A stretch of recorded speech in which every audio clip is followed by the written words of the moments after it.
Hello everyone, this is part 2 for chapter 7 recording. Now what we're going to do is we're going to talk about non-interest bearing short-term note. Now when they say non-interest bearing note is what it means is that there's no interest component.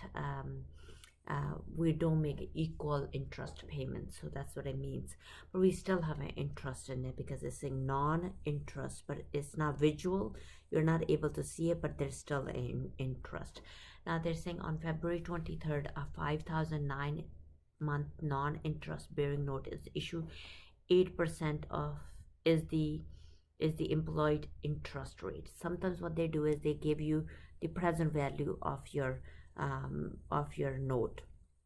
If they give you that, then the difference between the present value and the face value of your note is the interest you're paying. In this case, we are not given the present value. We have to calculate that present value.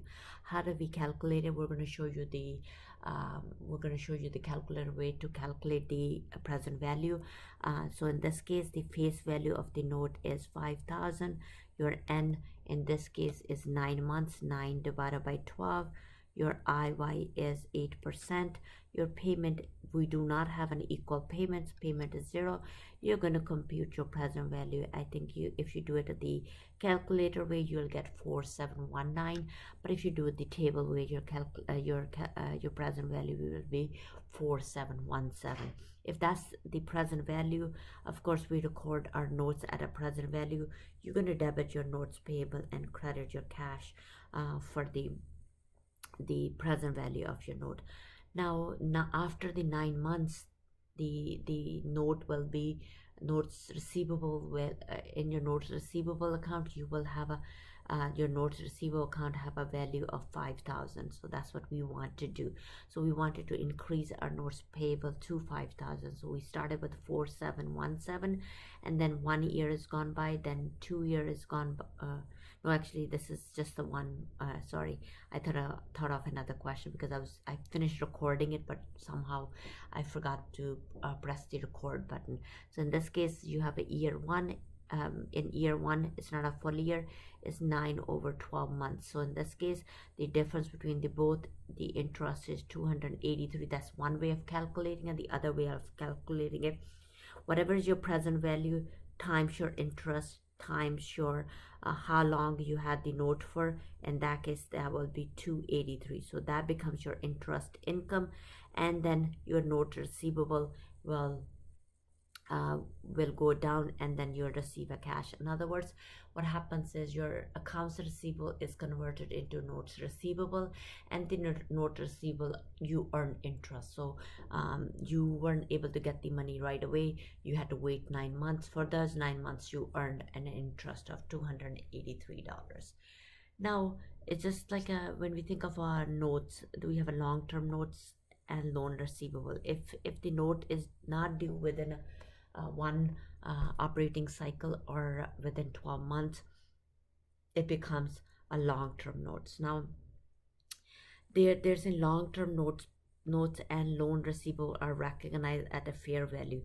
That is the present value of future cash flow. So of course we're recorded at the present value. When you're calculating a present value, what you need is there's two rates you need. One is a coupon rate, the other one is yield to market. So coupon rate is stated in, also called a stated rate, which is stated in your agreement. Now we know the present value and the face value of your loans, they are going to be different. If they are not different, then what we call it, if the present value and the future value, the face value of your note is 100,000, we call it you issued a note at par. So it's at a par. If the face value of the note is 100,000 and the present value of your note is 98,000, we call it you issued a note at a discount. So if it's a less, it is a discount. If you issue a note, the face value of the bond of the note is 100,000 and the present value of the note is 104,000, you issued a note at a premium. So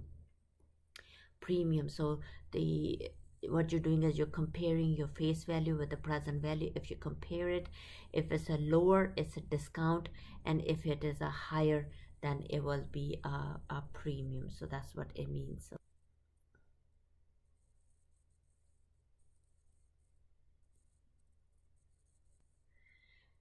now what we're going to do here is, now they're saying, um, this is what they're saying. So now this is one way of calculating the present value of your note. So in this case, sometimes what happens is that we are not given the present value, we have to calculate it. So then what makes your present value, how do we know it's a discount or a premium? The other way to figure out is when you're given two rates. In this case, you're given a coupon rate and your give coupon rate or a stated rate. That's one thing. And then what the other thing we're going to look at it, the other thing we're going to look at it is your yield to maturity. So we're looking at it, yield to maturity, or another way of saying it, marker rate. So those are the other things that you can tell if it's a par or at a discount or at a premium. So now in order for us to do that, if the coupon rate is the stated rate, so if the coupon rate is 10%, your marker rate is 10%, if they both are same, then what you're going to do is you're going to have um, a, a par, you're going to have, they are going to, your note is going to be issued at a par. So in other words, your marker rate and your coupon rate are used to calculate the present value of your note, and from there you could tell if it's a premium or a discount or a par value note. Now it's saying that if the interest rate or the market, now it's saying if the interest rate is equal to market rate, fair value will be equal to face value. If they both are same, the present value of your note and the face value of your note, they both are going to be same. Now if they're not same, it's a discounted or a premium. So in this case, it is a discounted. If it's a discounted, how much is the discount? The difference between the face value and the present value of the note is a discount. How much is the discount? The discount is 2. This discount is amortized. This discount is amortized using two methods. The first method is to use a straight, it's not a first method, one method is a straight line, the other method is a effective method to amortize this discount. So in this case we have a discount, that discount is amortized using a straight line or an effective. If your company is a private company, they will be following an ASPE standards, and if they're following an IFRS standard, then they will be using an effective method to calculate the to amortize the discount. If your company is a private company, they're following an ASPE, they could use a straight line method, but they have a choice of using the effective too. So whatever the company decides, that's what they're doing. So IFR requires an effective method of amortization. ASPE does not specify, so they have a choice of using a straight line or effective, but they prefer to have a straight line method. Now what we're going to do is we're going to see if they are issued at a premium or a discount at a par. So now if we were to do this question, so like I said, that you're going to have two rates, coupon rate / that stated rate or yield to maturity date. Assume that Bigelow Corporation lends Scandinavian imports 10,000 in exchange for 10,000. So now the present value of the note, present value and the face value of the note, both are 10,000. If they both are 10,000, that means we issued a note at a par, so they are par. So we know that the coupon rate and yield to maturity rate or a marker rate, they both are going to be the same. In this case they are same. So in this case, this is your interest rate, which is your coupon rate, which is it's your 10%, and your marker rate is also 10%. If they both are same, the note is issued at a par. So if they issued at par, there's a how they did it the table way, how to calculate the present value. They did the present value, the factor method. So what we're going to do is we're going to use our calculator to calculate the present value. How you're going to do that? we need to compute your present value. So how are you going to do that? So we are going to compute your present value. We know the face value of your note is $10,000. Your N is how many years? In this case, it was 3-year note. We know the IY, which is your marker rate, it is 10%. But in this case, our case, the coupon rate is also 10%. That coupon rate is going to be used to calculate the payments. In this case, the note face value of the note is 10,000. The coupon rate is 10%, and it is we're calculating it for a year because we are going to have a equal payment. So we're going to have 3 equal payments. So in this case, it is 1,000. And what we're going to do is you're going to compute your present value, and that should come up with the $10,000. So because we know the marker rate and coupon rates are same. So if they are same, what we're going to do is we needed to record it. We record the note at a present value. So in this case, the present value of the note was 10,000. What we do is we debit the notes payable and credit the cash. Now 1 year has gone by. So if 1 year has gone by, our payment is 1,000. So we're receiving our first payment, debit the cash, and the credit the interest income. Now when they say that if the note is an interest zero interest bearing note, if it's a zero interest bearing note, now how do we calculate the present value of the note? In this case, they told us in the question, but there's a different way of calculating it. Jeremiah Company receives a 3-year note, 10,000, zero interest bearing note, and the present value of the note is $777,721.80. Now if you see it, they did not tell us what the interest rate is, but they told us the present value of the present value of your note. So they told us the present value. So in other words, the present value and the face value of the note, the difference between those two is my interest. So in this case, the face value of the note is 10,000. The present value of the note is 772.21.80. If I were to calculate what interest we're paying, even though it's a zero interest bearing note, but there's still an interest. So what we're going to do is present value will be negative because you have to give out that money. You're lending that money, you're loaning that money, and how long you're loaning it for? 3 years. It's a non-interest bearing note. Our payment is 0. What you're going to do is you're going to compute your IY. When you compute your IY, it should come out with a 9%. So that's how you calculate the interest of 9%. They did it the table way. We needed to do the calculator way. How do we record it? Again, the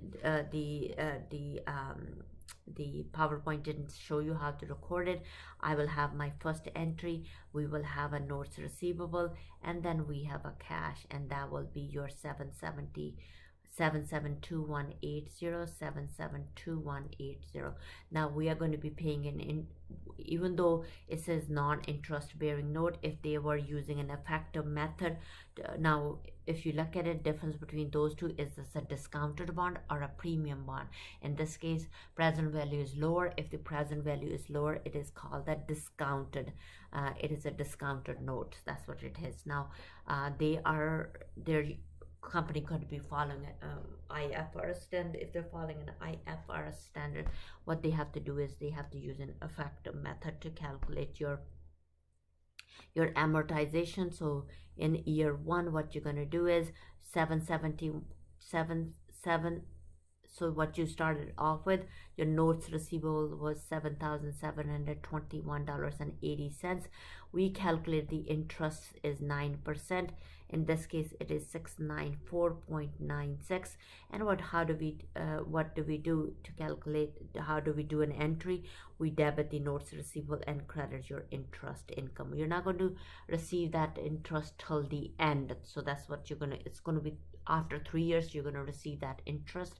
So if I were to do post these transactions, 7721.86, that's what we started off with. In year 1, we had an interest of 694.96, and what we're going to do is that becomes the carrying value of your note, and then you have to calculate the 9% on that for the next year to calculate your to calculate your interest for the following year. In this case, it is 846. Ending receivable becomes balance notes receivable ending becomes 846.76. So that's what they're saying. So in other words, what you're doing is every year what you're going to do is you're going to add your beginning balance, you add the interest, and that becomes your carrying value, and then you calculate the interest on the carrying value. So that's the difference between the effective and straight line. So this example, they're using an effective method. So when you go to the next one, I think the year, what they did is year 2, that will be your interest. So if I were to do that, and the interest for the second year, it will be 757 and $51. So, and when you go to the next year, so this was year number 2, and next year you're going to add these two, and that becomes your carrying value. And then what you do is multiply by the interest to calculate your interest for the third year. So that what they did is they only did it for 2 years. The company could be following an effective method, or the company could be following a straight line. Straight line becomes your life very easy. Your interest is same for the 3 year, but if you have an effective, your interest rate will be different. So that's the difference between the both. Straight line is the easier, and the effective method, not hard, but it requires more calculations when you're calculating it. But however, we're going to come to that same number, the 10,000, regardless over the life, if it's an effective method or straight line method. How you recognize your amortization is different, but you come up with the same number at the end. Now, like I said, that the note could be issued at a par, or a discount, or at a premium. So now this is an interest. Now the question we just did was non-interest bearing discounted note. In this case, in the next one we're going to do is interest bearing note at a discount. And in this case, they told us how to calculate it, but there's a way to calculate it using your calculator. In this case, they're saying it's a 3-year note, the note bearing interest. So the coupon rate is 10% and the marker rate is 12%. So marker rate is 12, coupon rate is 10%. We needed to calculate the present value of our note. So the face value of the note is $10,000. Your N is 3, your IY in this case is the marker rate, which is yield to market. It is 12%. When you're using a calculator, just put it in 12, so that will give you the answer. Your payment is your equal payments. How much payment you're going to make? 10,000 times the 10%. Then in this case, you're going to be making $1,000 payments for every 3 years. So this is the payment they're going to be making to you. And then you're going to compute, what are we computing? The present value, what we are giving it to them today. In this case, you should come with 9520. So that's the present value. You will record your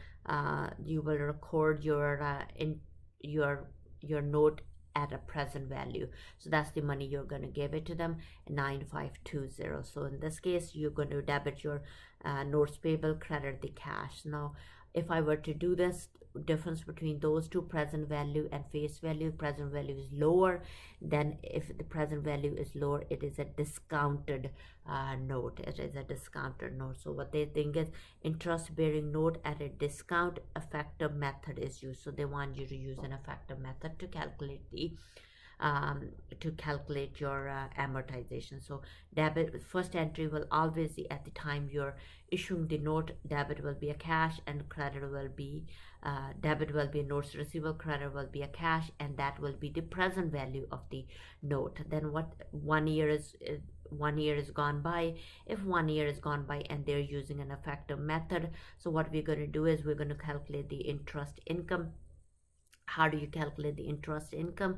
The present value of your note was, we started with 9520. In other words, we have to use the marker rate. The marker rate is 12%. That's how we calculate the interest income, 1,140. This cash is how we're getting the cash. That's used in the coupon rate. So that is 1,000. So difference between those two, we're amortizing it. So if we're amortizing the discount, if it's a discount, it will increase your notes receivable. If it's a premium, you will be decreasing your notes receivable. So premium, if in your question, if you had a premium, this account will be credited. If you have a discount, this notes receivable is debited. Now what they did is, now we're going to go forward. What they're doing is that you could be given a question with the effective method or a straight line. So in this case, they are going to be used a straight line. Straight line makes our life a little bit easier. So if it makes your easier, the present value of your note is 9520 that we calculated. The face value of your note was 10,000. Difference between those two, what is that? What is is a discount? In this case, the discount is 480,000. It's a straight line. If it's a straight line, you're amortizing this discount equally for over the 3 years. So our first entry is exactly the same. Doesn't matter if we're using an effective method or a straight line method. Debit will be your notes receivable, credit will be cash. Your first entry, you're going to receive 1,000 from them, but your amortization of your discount will be 160 each year. So you will do the same entry for year 1, you'll do the same entry for year 2, and you'll do the same entry for year 3. Now this interest bearing notes at a premium. So what happens when you have a premium? We just worked it out, a question that had a discount. So in this case, our coupon rate was 10%, our marker was 12%. It's going to be, if it's a premium, this is going to be switch. So let's see if they give us a question. No, they did not give us a question. In this case, what you're going to do is, so we have a coupon rate. So then coupon rate will be your 12%. Your yield marker rate becomes your 10%. If that's the case, then it will be a premium note. So that will becomes a premium note, and the present value of your note will be more than the face value of your note. So that's what it means. Stated interest rate is higher. So that means your stated rate or your interest rate or your coupon rate is higher than the market rate. If it's a higher than the market rate, then it becomes a premium note. If it's a premium, the present value will be more than your face value of the note. You still have to amortize it using a straight line or a factor method. The way you do it is exactly the same that we learned. Next, in this chapter, what we're learning about is notes for property, goods, and service. So what we are doing is, when you sell it, sometimes present value is known and sometimes present value is unknown. So what happens when you issue, the issue is determining the selling price. It depends on the market rate. Known, use it to determine the present value of a future cash flow discounted at the market rate. If the what happens is, sometimes we don't know the value of the service or the good that we're providing, and we needed to record it at the present value. There's a different way of calculating that. One way is if we know the future cash flow, what we're going to do is we're going to take those future cash flow, we're going to discount them to the present value to calculate the value of the service. And sometimes it's unknown. If it's unknown, what we use the fair value of the property or good service to estimate the value, and then use an estimated interest rate. So what happens is, if we were to provide a service, we will look at it in the market, how much the other company are charging. So we use an estimate and then we calculate it. Required to record effective interest, income, and amortized discount. So it doesn't really matter when we're selling property, goods, or service. We still have to record effective interest income. We still have to record the interest income. We still have to record the amortization. Now, sometimes what happens is derecognition of receivable. The holder of accounts or notes receivable may transfer them to another company for cash. If you have a lot of receivables, so if you have a lot of accounts receivable that is sitting in your statement of financial position, what you wanted to do is you wanted to sell that accounts receivable to another company for a cash. That's what we're going to do. Or what you're going to do is use the accounts receivable as a collateral to get money. That's what we're going to do. So what you're going to do is you need your money. You don't have a cash money, you want that cash money. What you're going to do is you're going to go to the bank saying that I want to use my accounts receivable as a collateral. And if you use that as a collateral, means that if you don't pay your interest or the loan money, they're going to come after your accounts receivable. And sometimes what we're allowed to do is we can sell our receivable. Means it's called a factoring, means you transfer the risk and the rewards to another company who you're borrowing the money from. And sometimes the interest in financial assets are sold to the third party. Sometimes what you could do is you could sell it to the third party. That's the other way of doing it. Now we're going to do the first one. When you are borrowing money using using accounts receivable as a collateral. Accounts for receivable, same way as before. So what you're going to do is you're going to record it the same way. What they're going to do is they're going to collect the accounts receivable, record the sales return and sales discount. We need to absorb the bad debt expense. If anything doesn't, when what happens is when you're using as a collateral, they're still part of our they're still sitting under our current asset. The only thing is that what we're going to do is their bank is using this accounts receivable as a collateral. We're going to collect the money, and then what we're going to do is from that money we're going to pay our interest, the money that we're borrowing from them. But we still have, if the customer returns something, we still have to record the return, and if somebody doesn't pay it, we still have to record the bad debt expense. Accounts for a new liability, example notes payable. Now what happens is that sometimes what we are doing is we have to record a finance charge if applicable, record the interest expense on the notes payable.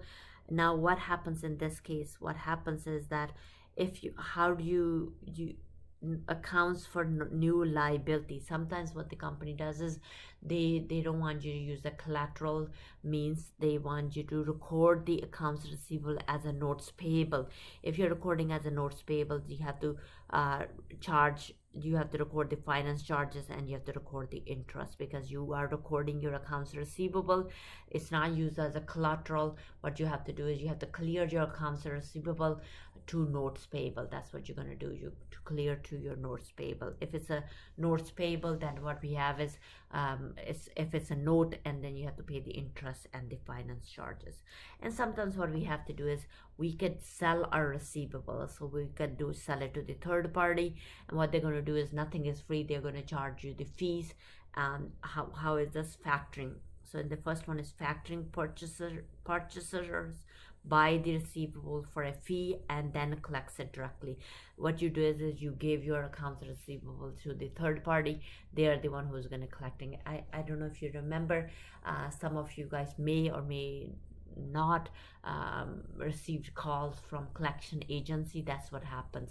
Sometimes the company sells the receivable to another company. Depending on how aggressive they are, you might be receiving calls from some kind of agency that is collecting the money.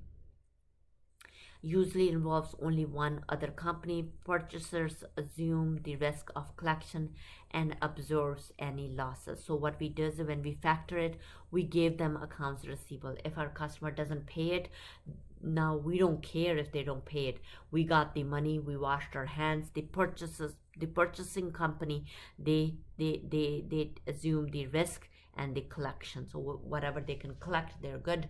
If they're unable to collect, it's their problem. It's not our problem. Seller does not service the receivable. So in this case, we don't deal with those accounts receivables. We sold those receivables to the third party. Now what happens is seller credit the accounts receivable for the face value. So face value is whatever is sitting in our books. We will credit that account because now they are no longer ours. Now seller records gain or loss on the sales of receivables. So depending on how much cash we're getting for the receivables, if we're getting more, we have a gain. If we're getting less, then it will be a loss. So depending on how much they are willing to pay us for our accounts receivable.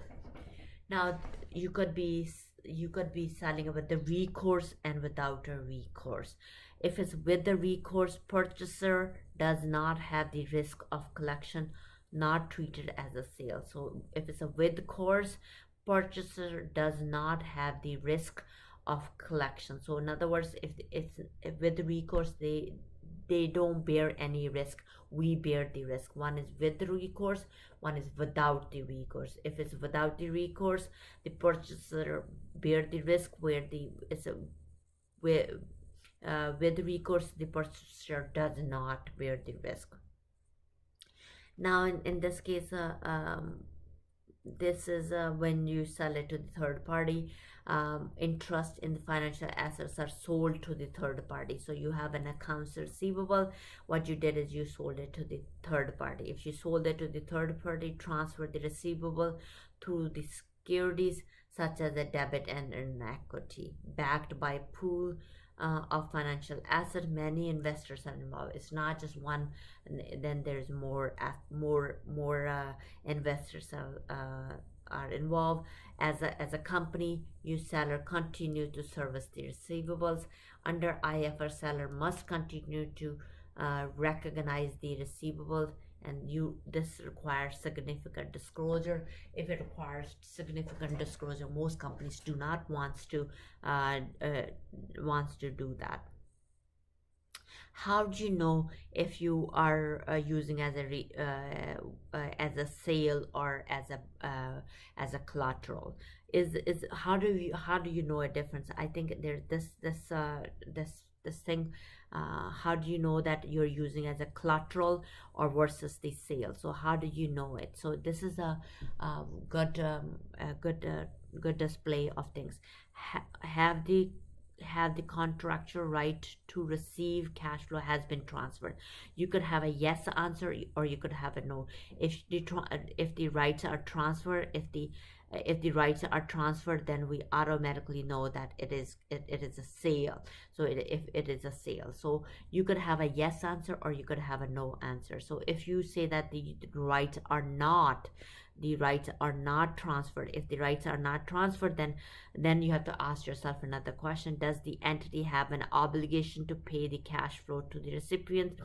If your answer is yes, then you go here. If your answer is no, then what you do is, then it means that you're using this receivable as a collateral. Otherwise, what you're going to do is, if your answer is no, then you have to look at it. Does the entity have no obligation to pay the amount to the recipient unless collected from the original receivable? Means you're not using as a collateral. Is the entity prohibited from selling or pledging the original asset?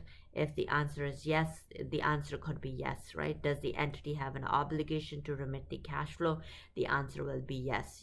So if all these three criteria, if your answer is yes, you met these three criteria. These three criteria applies to you. If your answer was no, then we know that we're using this as a collateral. We're going to continue recording them in our books. We're continue recording the returns. We're continue recording the cash from these customers. If we don't, that if our answer is no, then what we're going to do is, then what we're doing is these three things. We are going to be doing these three things in our books. Now this is exactly the same what we just did. So let's look at a presentation of our trade receivable. How do we show them on our statement of financial position? Of course, anything you put it on your financial statement, you need to do a disclosure. So now if it's more than 1 year, what you're going to do is you're going to record them currently. If it's on a long-term under the long-term assets, if they are due within a year, you will be recording them the current assets. So that's what it means. Now the other part I wanted to do is the accounts receivable turnover. So this is most important. It's not most important, that's the most when we're doing a ratio, the management will be doing a ratio analysis. So what they do is accounts receivable turnover is always important. Why is it important? Because we're selling and we want to know how fast are we collecting our receivables. So you have a net sales divided by your revenue, divided when they think of an average trade receivable, what we're going to do as average is beginning of one and then the ending of the other one. You add both and divide it by 2 to get your average. Anytime they say average is your average trade receivable is your beginning and ending divided by 2. That's what we mean.